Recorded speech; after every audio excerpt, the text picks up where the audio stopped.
SpongeBob SquarePants featuring Nicktoons, Globs of Doom is the fourth installment in the Nicktoons Unite video game series. It was first released on October 20th, 2008, and can be played on the Wii, PlayStation 2, and Nintendo DS. Game centers around well-known Nicktoons heroes and villains teaming up to stop an alien attack. You may think that this is a niche topic to make an Iceberg about, but I have two main reasons for making this. Number one, this game is sort of an inside joke I have with friends, and two, there are definitely some strange things in this game that I think are worth exploring. If you are unfamiliar with what an iceberg image is, it's basically this template that displays information about a topic that gets progressively more niche, strange, or creepy as you get further down. Another thing I should say real quick is that there are some joke entries, or less serious entries. I know the internet can be hard to understand sometimes, so I'll add this symbol to indicate a joke entry. Without further ado, this is the Nicktoons Globs of Doom Iceberg.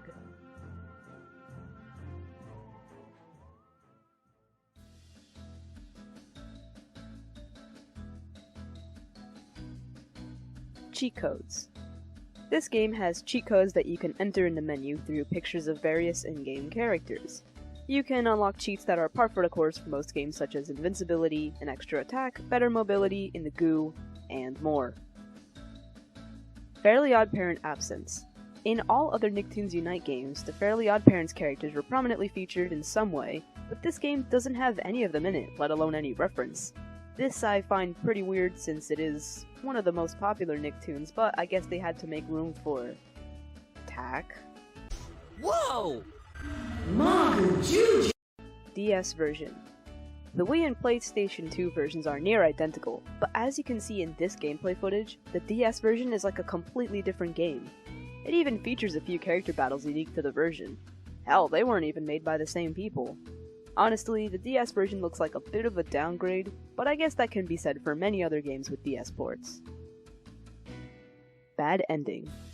If the second player takes control of the villain's robot on a file that has not already been completed and defeats the first player, they will unlock the bad ending in which it seems the villains captured Globulus for their own nefarious schemes. Changing voice actors.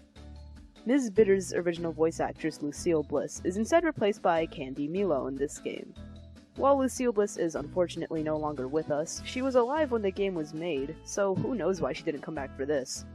Trellock's voice actor from the games, Rob Paulson, also came back to voice him while he was already being voiced by Jeff Bennett in the show.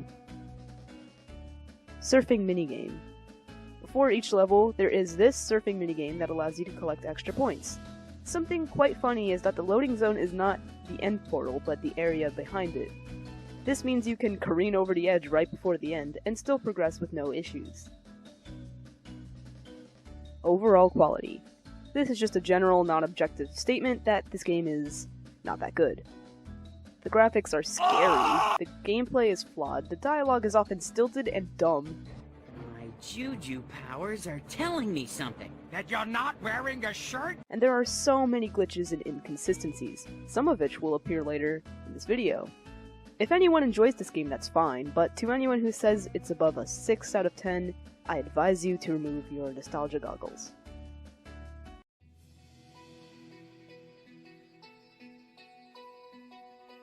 Beta cover. This is the beta cover for the game. Nothing special, clearly just a placeholder, but still interesting nonetheless. In-game continuity errors. There are way too many to name. You can see a lot listed on the SpongeBob wiki page, but a few notable mentions are levels turning from day to night way too quick, Plankton saying the chum bucket is in danger when it is never seen, there being a whole level to get to the Krusty Krab when it's right there, and there being a sign that says Bikini Bottom, 50 miles, while we are in Bikini Bottom. Clearly, a lot of attention to detail went into this game. Zim Lockjaw. Every time we see Zim, his tongue is sticking out a little and his mouth can't fully close. Think it's because of a poorly rigged character model? Wrong. Tetanus disease, better known as lockjaw, causes muscle spasms that can freeze the jaw in place. Poor Zim seems to be suffering from this. Tetanus sounds a lot like tetanus, doesn't it? That you're not wearing a shirt? Thanks. Here you go. After saving a character, They appear in the Magoo lair. When you walk past them, they repeat their previous dialogue. Patrick, for example, will say, "Thanks. Here you go." Despite no longer having anything to give to you. Reused dialogue. Going off of that, a lot of dialogue is reused and recycled in this game. Characters will say the same thing over and over again throughout a level, and some dialogue sounds taken from the shows because they're too damn lazy to get new lines recorded. I love this show. I love this show. Believe me, hearing Zim go, We must defeat the regurgitating creature! over and over again can get pretty annoying pretty fast. Character error. Professor Calamitous was occasionally listed as a character in this game, but he is nowhere to be seen and never mentioned in the finished product.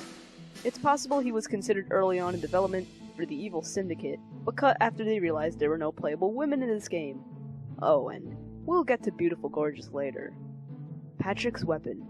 Patrick was actually given a weapon by the machine that gives one to all the playable characters.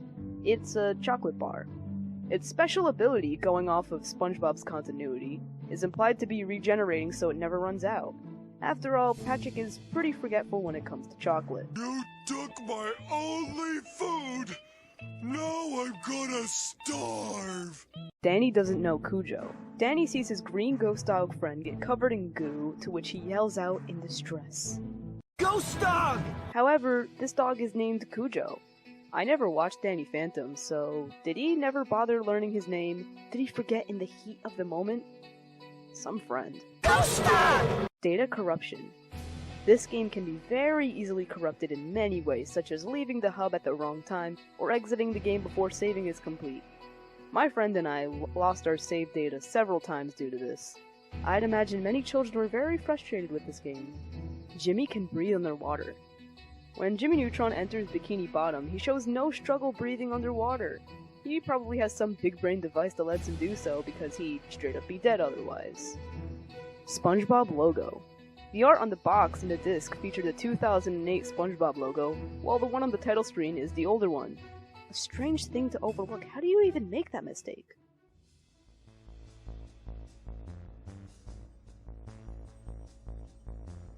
SpongeBob cross-dressing.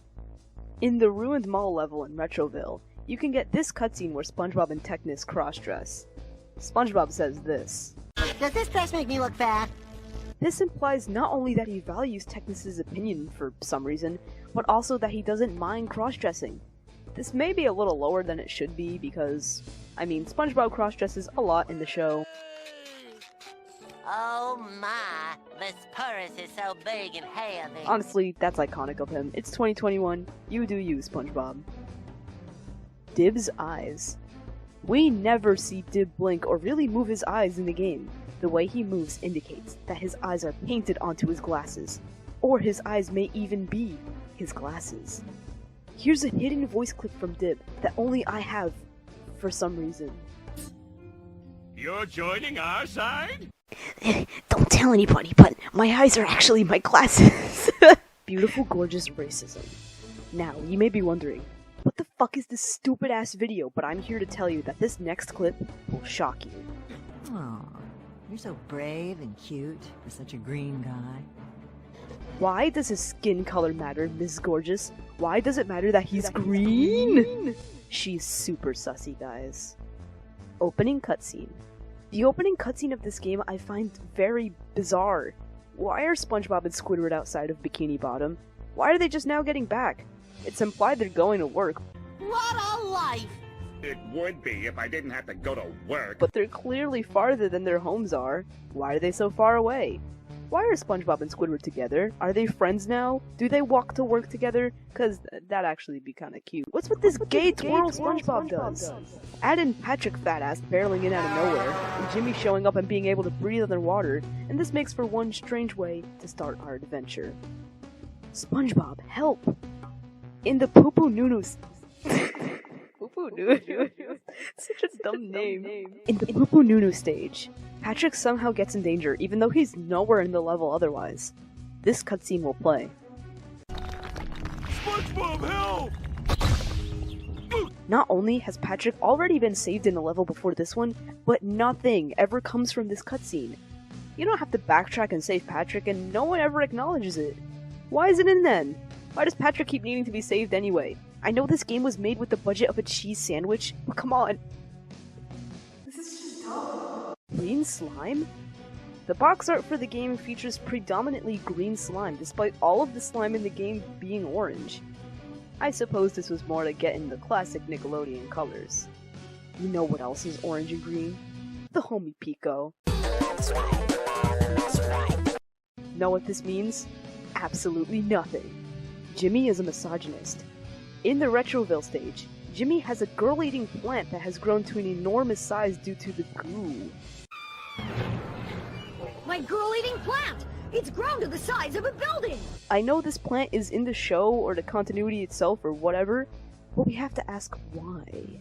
Why did Jimmy make this plant in the first place? Simple. He hates women. He probably goes on r/niceguys or some shit. Creepy rock texture. On Patrick's house, there's this really weird texture that appears to be a combination of both SpongeBob and Patrick. How do you fuck up that bad? How do you fuck up a rock? No one likes Jimmy. In the game's last cutscene of the normal ending, this will happen. If he was born a giant booger, that means something with a nose that big created him. And think how big you'd have to be to have that big a nose!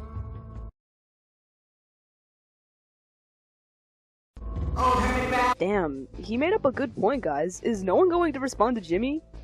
Then again, this game does have a big dialogue problem overall. That's what you get for not respecting women, Jimmy.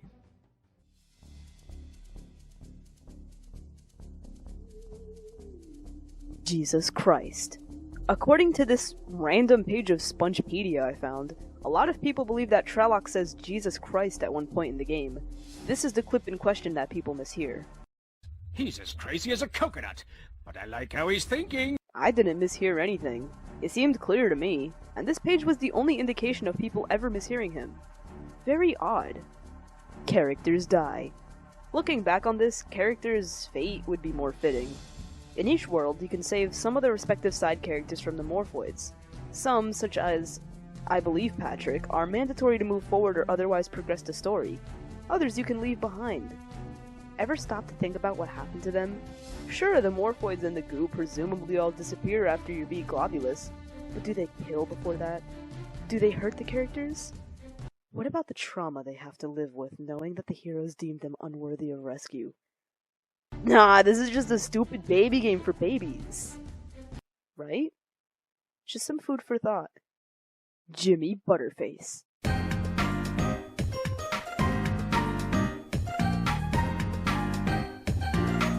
Look at Jimmy's face in this shot here.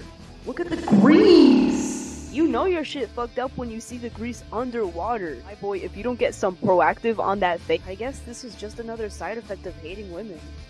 I know I shit on Jimmy a lot in this video, but it's mostly just jokes.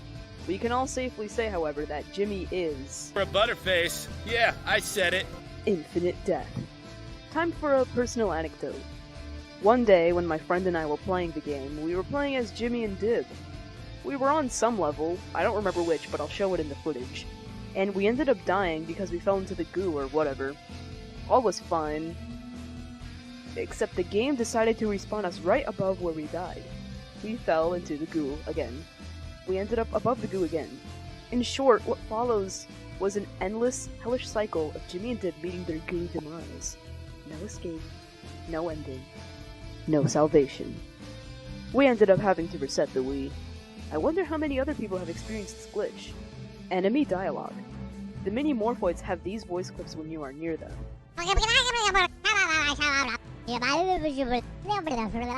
Slow one of them down, and this is what you get. Still don't hear it? Let's listen one more time. I'm with SpongeBob, racing down the Autobahn while I'm in the back. Danny kinda fruity.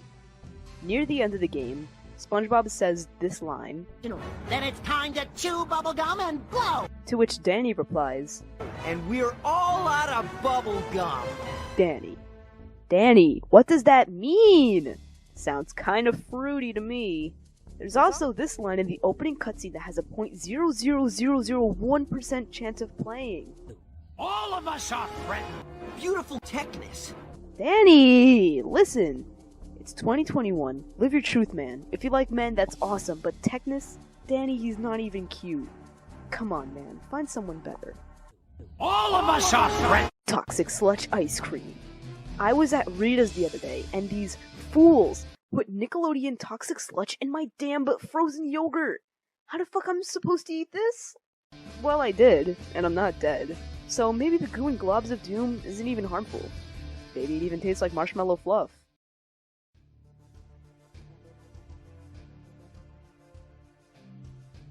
Beautiful Gorgeous is a pedo? I know, another bold accusation, but hear me out. In the opening cutscene, she flirts with Tack. So, what do you do when you're not being a hero? On my off time, I practice the ancient art of juju. From what I can find, Tack is no older than 14. In the other cutscene I already showed earlier, she flirts with Zim. Now, Zim's technically an adult, so this is fine, right? Well, in Invader Zim lore, everyone mistakes him for a child. Now maybe because he wasn't wearing a disguise, she saw him as an adult alien, and maybe that sentence to Tack only came across as flirty because of her general demeanor. But it still seems uncomfortable to me. I know she doesn't have that many characters to interact with, but still. Get your Twitter callouts ready, everyone.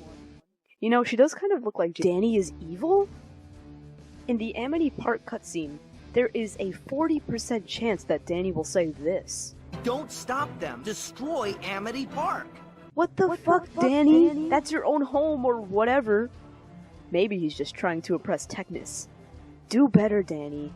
Go after the homie Tucker or that goth chick at least.